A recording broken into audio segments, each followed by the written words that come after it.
Bien, ahora vamos a hablar de las reglas de Kirchhoff. Las reglas de Kirchhoff se utilizan para circuitos más complejos de los que ya hemos visto, o hemos estado estudiando, en donde el análisis ya es mucho más complicado. El ejemplo que están viendo en pantalla, ¿sí? No vamos a poder determinar las corrientes como hemos estado viendo, ¿sí? O sea, combinando resistencias.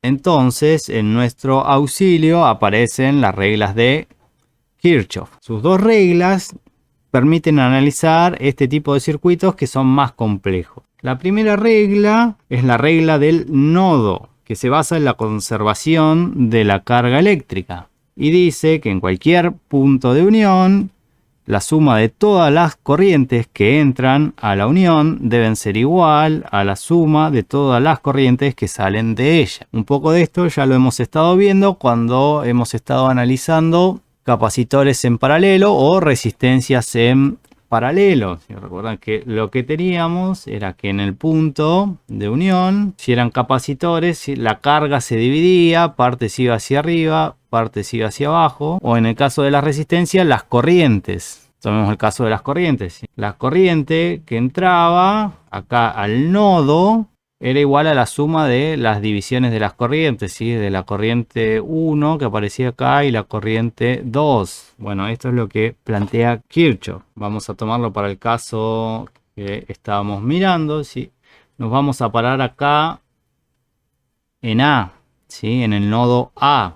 Y para el nodo A vamos a decir que, por ejemplo, la corriente I1 sale hacia arriba de ese nodo, la corriente I2 sale hacia abajo y la corriente I3 es entrante a ese nodo. ¿Por qué?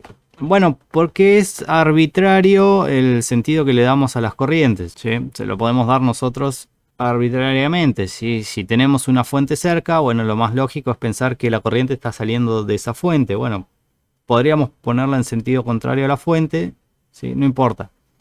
Luego, cuando resolvamos el circuito, ¿sí? Los valores de corriente positivos que nos den indicarán que hemos puesto bien el sentido de la corriente, y si obtenemos corrientes negativas es que en realidad la corriente iba en sentido contrario al que nosotros planteamos. Entonces, completando la idea, ¿sí? Para este nodo A, las corrientes entrantes deben ser igual a las corrientes salientes. Entrante al nodo, bueno, hemos elegido simplemente a I3 y las salientes son I1, ¿sí? E I2. Y eso sería la primera regla. La segunda regla es la regla del lazo o la malla y se basa en la conservación de la energía. La segunda regla dice que la suma de los cambios de potencial alrededor de cualquier trayectoria cerrada de un circuito debe ser cero. Los aumentos de potencial más las disminuciones de potencial, ¿sí? Las caídas de voltaje tienen que ser igual a cero. ¿Cómo se entiende lo del lazo? Bueno, vamos de vuelta a ver nuestro circuito, ¿sí? El lazo, bueno, tomemos primero el lazo de arriba. Voy a ir desde A, acá hasta H. Voy a ir hasta D. Voy a pasar por C.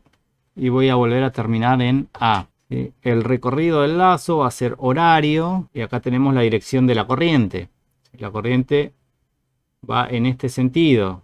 Y acá I3 va apuntando hacia A. Entonces, siguiendo la corriente, iremos viendo cómo son las caídas de potencial, ¿sí? A través de la resistencia superior, como la corriente va en esta dirección, ¿sí? Acá tendremos una caída de voltaje debido a esta resistencia, ¿sí? Una caída de voltaje que será I1 por 30 ohms. Desde H hasta D no hay nada, ¿sí? Se mantiene. Desde D hasta C, fíjense, tengo la placa negativa, la placa positiva, ¿sí? De la FEM, ¿sí? El terminal negativo, el terminal positivo de la FEM, ¿sí? Entonces hay un aumento de potencial. La corriente es saliente, ¿sí? Va hacia el nodo A, entonces por la resistencia de 1 ohm voy a tener acá otra caída de potencial, ¿sí? Igual a, Acá voy a tener I3 por 1 ohm. Y saliendo a la resistencia de 40 ohm, por el sentido de la corriente, tengo otra caída de potencial. I3 por 40 ohm. Bueno, volviendo, si sumo esas caídas de potencial, voy a tener el aumento que era simplemente de 45 voltios. Luego, las caídas, tenía I1 por 30 ohms, más I3 por 1 ohm, más I3 por 40 ohms.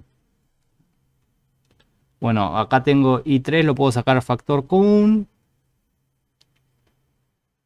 Y esta caída de potencial será de 45 voltios igual a I1 por 30 ohms más I3 por 41 ohms. Bueno, ahora podríamos tomar el lazo exterior. Es decir, ahora voy a empezar desde A, voy a pasar por la resistencia de 30 ohms y hasta H. Voy a ir hasta el nodo D. Ahora voy a pasar por esta resistencia de 20 ohms hasta llegar al nodo E.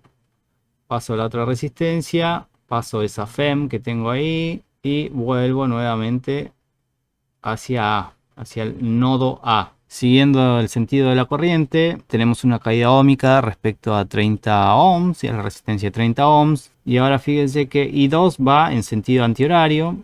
¿Sí? Entonces, bueno, acá tenemos el terminal negativo y positivo. ¿Sí? Como I2 va hacia allá, entonces la caída va hacia este lado y lo mismo acá. El potencial acá va a ser I2 por 20 ohms. Acá será I2 por 1 ohm. Y nada. Y entonces fíjense, acá tengo una caída de potencial. Acá tengo un aumento de potencial, ¿sí? Porque estoy recorriendo en sentido horario yo, por más que la corriente vaya en sentido antihorario. ¿Sí? Ese es el sentido de la corriente, el sentido que yo la asigné arbitrariamente. ¿Sí?